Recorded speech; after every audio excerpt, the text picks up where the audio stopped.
Ellis. He kept the cracked glass lantern in his care until the end of his life. His family later donated it to the... Before I tell you about that night on the bridge, I want to hear from you first. Have you ever been caught in fog so thick you couldn't see your own outstretched hand? If you have, you know how the world shrinks to a small circle around you, and every sound feels closer than it really is. Share it in the comments. I'd like to know how you found your way through it. The story I'm about to tell isn't mine.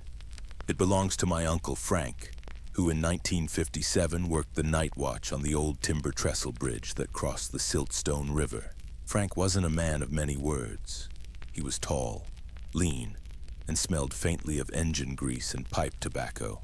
He'd served in the Army Corps during the war, then came home and took the railroad job because he liked machines that kept moving in straight lines.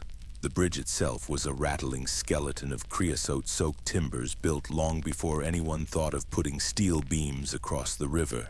By the time Frank took the watchman's post, the bridge had carried freight trains for nearly 40 years. The railroad put a small shack on each side of the trestle so the two watchmen could keep an eye on the signals and the river below.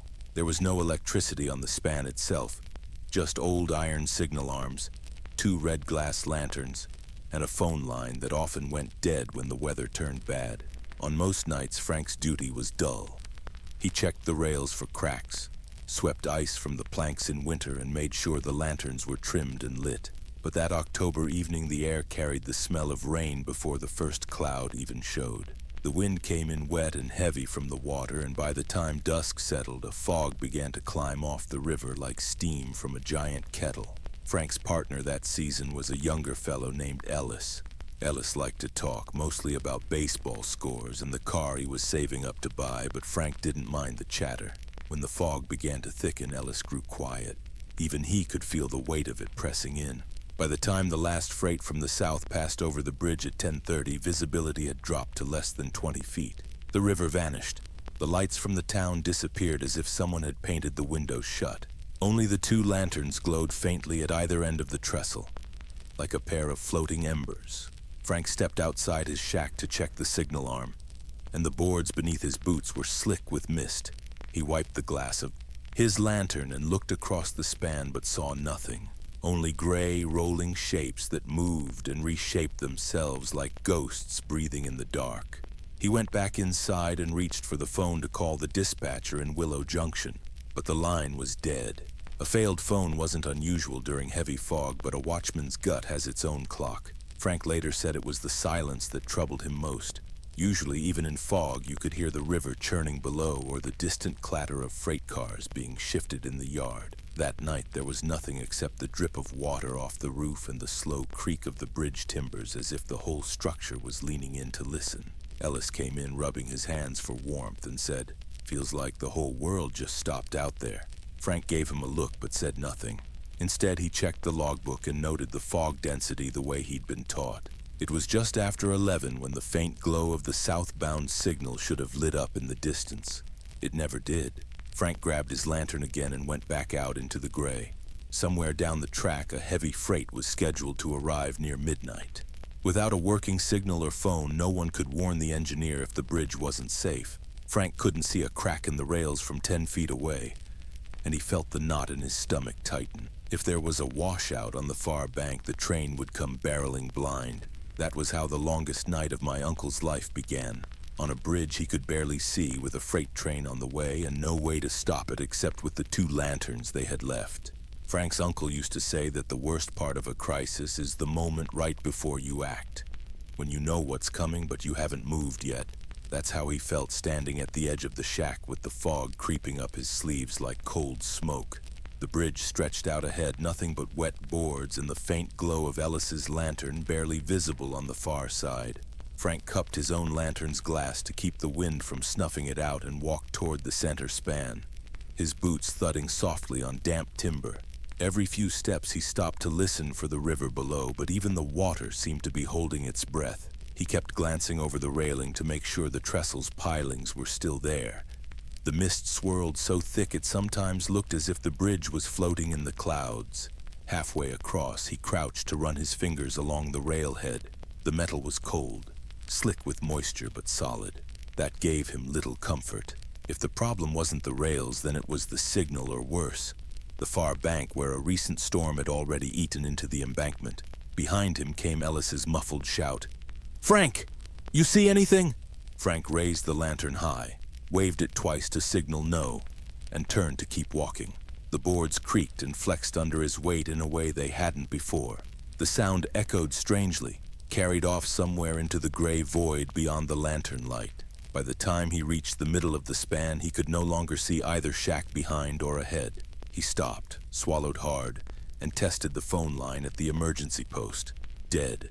No hum, no crackle, nothing but the sound of his own breath fogging up his collar. He stared into the gray, imagining the shape of the freight engine out there in the dark, a black iron mass hurtling forward blind. If it came without warning, there'd be no stopping it. That was when he made his choice. He turned and started back toward Ellis, moving faster now, the lantern swinging wide and throwing quick splashes of orange across the damp rails. When he finally saw Ellis again, the younger man's lantern looked like a single firefly floating in a cloud. Ellis had stepped out onto the planks, hunched against the cold, watching Frank approach. "What's the word?" Ellis asked as soon as Frank came close enough. "Signal's gone, phone's gone, train's still due," Frank answered flatly. His voice was steady, but his face looked set in stone. They stood there for a heartbeat, in silence, both knowing what that meant. If the engineer couldn't see the red signal, he'd keep coming at full speed, trusting the track was clear. "We can't stop a train," Ellis muttered. "We can slow a man," Frank replied. "Lanterns, that's all we got." Without further talk, Frank told Ellis to hold position at the far end of the bridge. Frank himself walked back into the fog toward the southern approach, planting his boots carefully on the slick planks. His lantern held high so the glow could carry as far as the mist would let it. The plan was as simple as it was dangerous. Stand at opposite ends of the trestle and wave the lanterns in a wide, desperate arc to catch the engineer's eye long before the engine reached the bridge. In that weather, the man in the cab might not see them until the last moment. Frank reached the southern bank and took a long look down the track. He could see nothing beyond a few feet of gravel bed vanishing into a solid wall of white. Somewhere out there, the rails hummed faintly. Not enough to be certain, but enough to make his heart thump against his ribs. He planted his boots, wrapped his coat tighter, and began swinging the lantern in wide, slow arcs. Back and forth, over and over. He kept his eyes locked on the gray void, waiting for the first glow of the freight's headlamp to pierce through the fog. That was how the two men prepared to hold back 100 tons of steel with nothing but courage, faith, and the small circles of light they carried in their hands. Frank told me that the first sound wasn't the whistle. It was the faint humming in the rails beneath his boots, a low tremor that felt more than heard. He knew then that the freight was close. The fog made it hard to guess the distance. One moment there was nothing, and the next he thought he saw the dim outline of a headlight flicker far down the track, only for it to vanish again like a mirage. He swung the lantern harder, drawing wide arcs, his shoulder beginning to ache from the effort. Across the bridge, Ellis answered with his own lantern, the orange glow barely a spark against the wall of white. Two men, 2 points of light trying to speak across the void to a train that might already be past saving. The humming in the rails grew stronger until it buzzed in Frank's shins. Then came the distant thud of steel on steel, the echo bouncing strangely in the fog. He knew that echo. It was the sound of an engine dragging a full line of loaded cars. Frank kept swinging, back and forth, the circles of light cutting through mist like the slow beat of a warning heart. When the whistle finally cried out, it was muffled, too soft for how near the train really was. The fog swallowed the sound and spat it back as a hollow moan. Frank shouted, though he knew the engineer couldn't hear. He saw the glow of the headlamp bloom like a ghost rising out of the fog, not as a beam, but as a pale blur of light. It floated toward him, low and steady, and his stomach clenched because it was still coming fast. He risked stepping forward, boots on the first few timbers of the trestle itself, waving the lantern high above his head now, the flame throwing bright streaks across his face and coat. On the other end, Ellis did the same. Both men now closer to the center than they wanted to be. If the engine didn't slow, the bridge would shake them into the river before they could leap to safety. The rail beneath Frank's boots started to sing a high note. He could smell the faint tang of hot iron, hear the clatter of the leading wheels, and still he didn't move. He waved the lantern harder, shouting again as if sheer will could push the beam of light further through the fog. Then at last a second whistle cut through the night, sharper, urgent, followed by the hiss of air brakes biting the wheels. The glow of the headlamp lifted slightly, the engine rising like a black mountain out of the mist, sparks flickering at its wheels as it fought to slow on the damp track. The whole trestle began to tremble under Frank's feet. He stepped back, one careful foot at a time, never lowering the lantern until he was clear of the center span. The train's brakes screamed, steel protesting against steel. Car by car, the massive freight crawled into view, slowing but still moving too quickly for comfort. Frank felt the wind of it push at his coat as it passed the first marker post. He could see the engineer's pale face staring out the window, eyes wide as he leaned forward trying to make out the path ahead. It took what felt like forever for the engine's weight to ease, for the wheels to stop throwing up sparks. By the time the first car finally clanked to a halt just shy of the bridge's midpoint, Frank's arm felt like it was going to fall off and his throat was raw from shouting. He lowered the lantern slowly, feeling the rush of relief so strong it made his knees weak. Across the bridge, Ellis let out a ragged cheer that the fog almost swallowed. Frank couldn't bring himself to shout back, only raised the lantern in a tired salute. The train had stopped, but the danger wasn't over yet. The embankment ahead was still washed out, and one false move could have sent the entire line tipping into the river. When the freight finally ground to a halt, the engine's metal sides steamed in the damp air. The smell of hot iron and wet timber mixed with the sharp tang of brake dust. Frank stood a few yards from the front wheel, gripping his lantern as though it were the only solid thing in the fog. The engineer leaned out of the cab window, his cap and shoulders outlined by the glow from the firebox behind him. His face was pale and slick with sweat despite the cold. "Track ahead's washed out," Frank shouted, his voice rough from the long warning. The engineer cupped a hand to his ear, then nodded as if he had guessed it already. "We felt the grade drop. Couldn't see a thing," he called back, his words rolling out into the mist like a sigh of relief. Frank and Ellis crossed the first few yards of the trestle together to meet the crew. The conductor climbed down with a lantern of his own, holding it low to check the rails as though expecting them to crumble under his boots. "Signal's gone at the bend," Ellis said. "We barely had light enough to see you coming." The conductor squatted by the joint where two rails met, tested it with his boot heel and grunted. "Storm's taken half the ballast. We won't risk another yard tonight." The men decided to hold the train where it was until dawn. The crew unhitched the first two cars to keep the engine light on the bridge. The rest of the cars stood heavy and silent in the fog like a herd of cattle too tired to move. Frank offered to stay out on the trestle with his lantern. "I'll wave any fool who tries to cross before morning," he said. Ellis joined him without being asked. "We've stood this long. Might as well finish the night," he replied. The engineer climbed down once more, carrying a heavy wool blanket, and passed it to them. "Wrap up, boys. You've earned it," he said, his tone carrying more gratitude than the words themselves.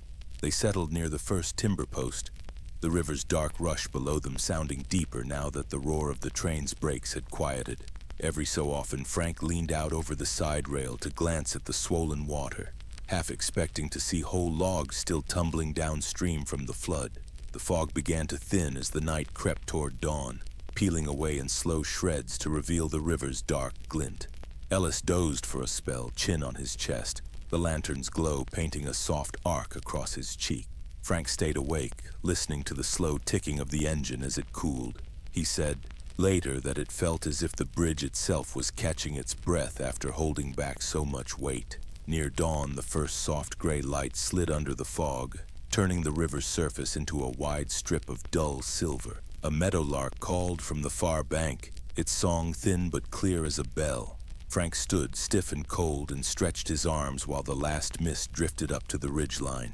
The danger had passed with the night, and all that remained was the quiet relief of survival. When the engineer and conductor stepped down again to thank them, Ellis shook his head and said simply, "Just doing what had to be done." Frank nodded beside him. "A pair of lanterns won't stop a train, but sometimes it's enough to stop a tragedy." Years later, Frank said that he never forgot the look on the engineer's face that night. The mix of fear, respect, and gratitude that passed between men who had stood a few heartbeats away from disaster. That morning, as the first sunlight broke across the water and revealed the damaged embankment ahead, everyone knew the train would have been lost had it gone one more mile in the dark. The sun rose slow that morning, as if reluctant to shine on what could have been a disaster. The first streaks of light filtered through the thinning fog and laid soft gold over the river, turning the damp trestle rails into shining threads. Frank stepped to the center of the bridge again, lantern still in hand, though its flame had burned low. He wanted to see with his own eyes how close they'd come to losing everything. The river below was swollen, brown water rushing against the pilings. Stray branches and even part of a fence post floated by, spinning lazily before vanishing beneath the timbers. Frank leaned on the railing, the rising light revealing where the far embankment had slumped away in the night. Ellis joined him, rubbing sleep from his eyes, his blanket draped over one shoulder like a cape. "Looks worse in daylight," he muttered. Frank grunted his agreement. From their vantage point, it was clear the outer rail had been left hanging without much support on the far bank. One more heavy rain and the track would have given way entirely. The engineer came to stand beside them, his gloved hands resting on the cold metal rail. He let out a long, slow whistle as he studied the washout. "That's a night I won't forget," he said. "You and us both," Ellis replied. The conductor soon followed, carrying a battered thermos of coffee. He poured it into tin cups and passed them around. The steam curled in the cool dawn air, smelling faintly of chicory. Frank accepted his cup with a quiet nod, the warmth seeping into his stiff fingers. They stood like that for a while, 4 men sharing a simple drink in silence as the world slowly brightened around them. No one needed to say much. The river's roar and the creak of the wooden beams underfoot spoke enough. By mid-morning, the fog had all but lifted, revealing the full line of cars stretching back toward the bend. A few of the crew had climbed down to inspect the wheels and couplers, their movements slow and deliberate after the long, tense night. Frank stepped down to the embankment to get a better view of the damage. The ground near the base of the trestle was slick with mud, and the slope bore fresh scars where the flood had torn through. He crouched to run his fingers through the wet soil, shaking his head at how soft it felt. "This will need more than a patch job," he told the engineer when he returned to the railhead. "You'll need a crew out here before the next rain," the engineer agreed. "We'll get the company. To send men and gravel. Could have been too late if not for you two," he said, his tone carrying the weight of genuine respect. Ellis laughed softly. "We just waved lights," he said, but Frank didn't smile. "That was all we had," Frank replied, his voice calm but firm.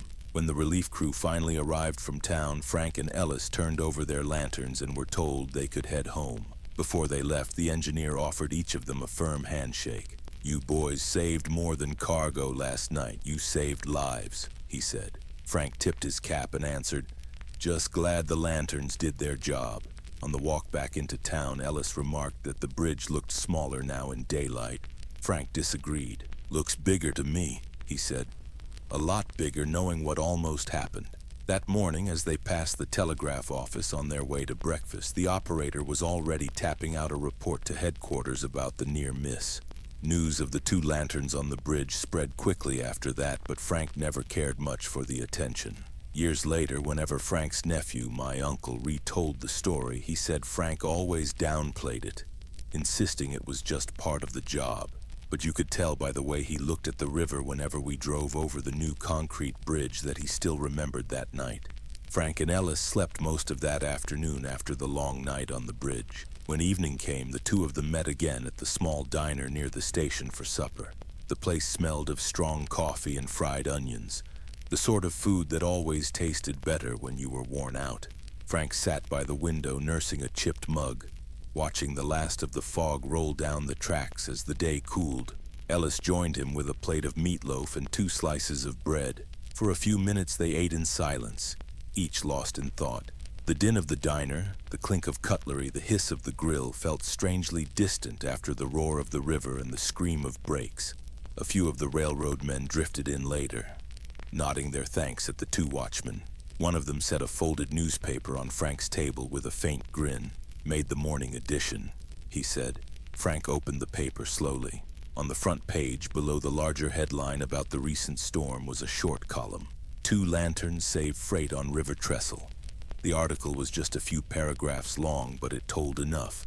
The fog, the washed-out track, the signal failure, and the 2 men who flagged the train to a stop in time. Ellis chuckled, tapping the headline with his fork. Never thought I'd make the papers for waving a lantern. Frank's smile was small, almost reluctant. Headlines fade, he said.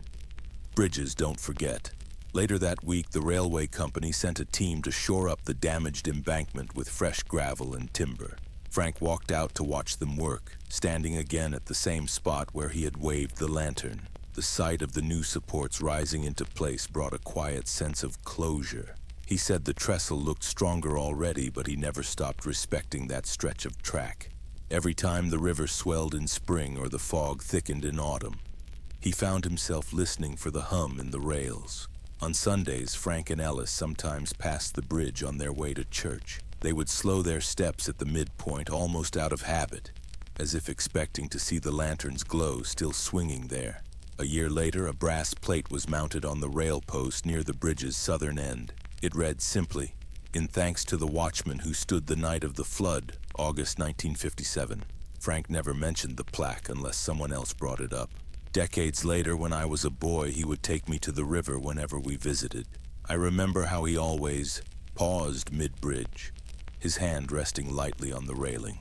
He would tell me that the bridge wasn't just timber and steel, it was proof that sometimes all it takes is 2 people standing their ground. He said the lanterns weren't powerful, not compared to the engine's headlight, but they were enough to be seen. Sometimes being seen is all that's needed to change the course of a thing," he told me. Even in his older years, when the railway replaced the wooden trestle with a concrete span and the old lanterns were stored away in a depot, Frank kept one of the spare globes on a shelf at home. It sat beside his old railroad cap, a small glass reminder of the night 2 lights were stronger than steel. The bridge still carries freight trains to this day. Drivers pass over it without thinking, but I always slow a little whenever I cross it. I imagine the fog rising off the river and the faint glimmer of lanterns in the dark. And I think of how that night 2 men stood between disaster and safety, armed with nothing more than their courage and the glow of 2 small lights. Years later, when the river calmed and the town grew, people often forgot about the old wooden trestle. The new highway bridge, solid and wide, stole most of the attention. But Frank never forgot the night the river nearly claimed a train. He told me that the river had a way of keeping its secrets.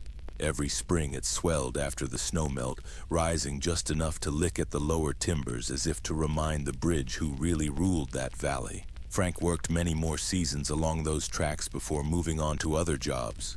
But no matter where he went, whenever the fog rolled in thick and low, he said it always smelled faintly of that night by the river.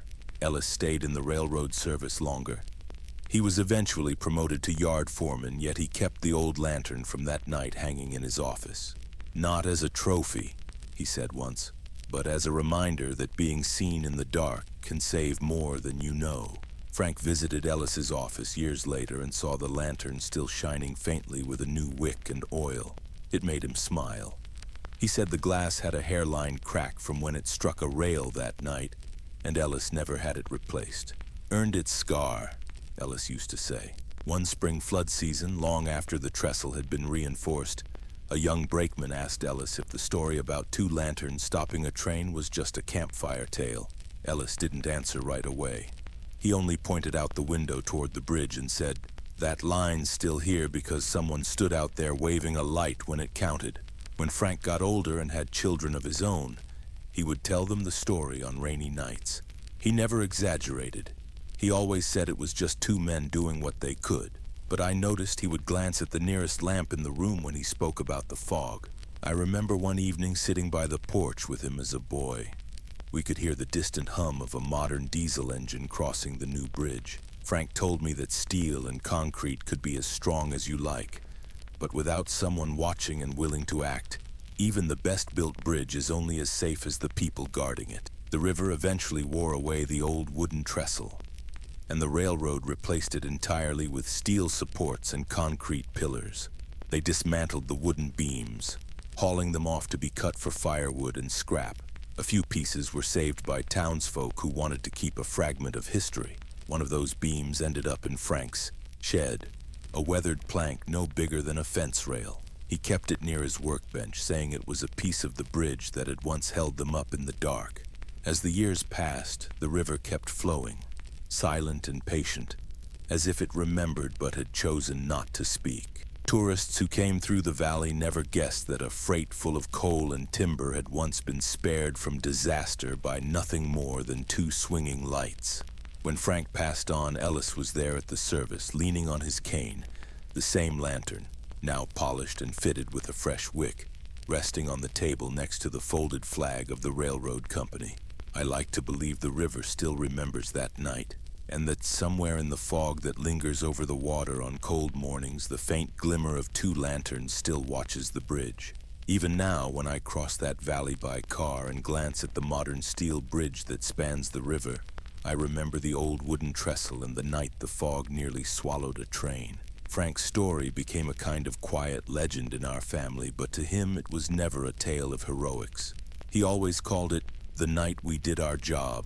In his later years, when the grandchildren asked why he kept an old glass lantern globe on the shelf beside his workbench, he would tell them that it was there to remind him of two things: the power of being ready to act, and the fact that even a small light can be enough when used at the right time. He said the fog taught him that courage doesn't always roar. Sometimes it's the steady swing of an arm refusing to stop, even when the darkness looks endless. The river below that bridge still runs deep and strong, carrying spring melt and summer rains out to the plains. It's easy to think of rivers as silent witnesses. Frank believed that the river remembered that night, that it had chosen not to claim the train or the lives aboard it. Whenever the fog rolled in on autumn mornings, he would stand at the porch window for a while, watching the mist drift over the fields. "Looks almost the same," he'd say. "Makes a man think about lanterns." As for Ellis, he kept the cracked glass lantern in his care until the end of his life. His family later donated it to the small railway museum that opened in town decades later. If you visit today, you can see that lantern on a wooden shelf, labeled with a tiny brass plate that simply reads, "Stopped a train, saved a bridge." I went there not long ago. I stood in front of the glass case and thought of Frank's words, about small lights in the dark and about bridges that remember. Sometimes I wonder if modern travelers who cross the new bridge even notice the little plaque at its southern end. It's weathered now, easy to miss unless you're looking for it. But if you read it closely, you'll find it thanks to watchmen who stood their ground on a foggy night in 1957. That story has stayed with me for years because it's a reminder that most lives aren't saved by grand gestures, but by ordinary people refusing to step aside when it matters. If you've ever been in a situation where you had to be the light in the dark, maybe not with a lantern on a bridge, but in some other corner of life, share it in the comments. I'd like to hear how you held your ground when it counted, and if you found something in this story worth remembering, pass it along to someone else. You never know who might need to hear that even the smallest light can change the course of something bigger.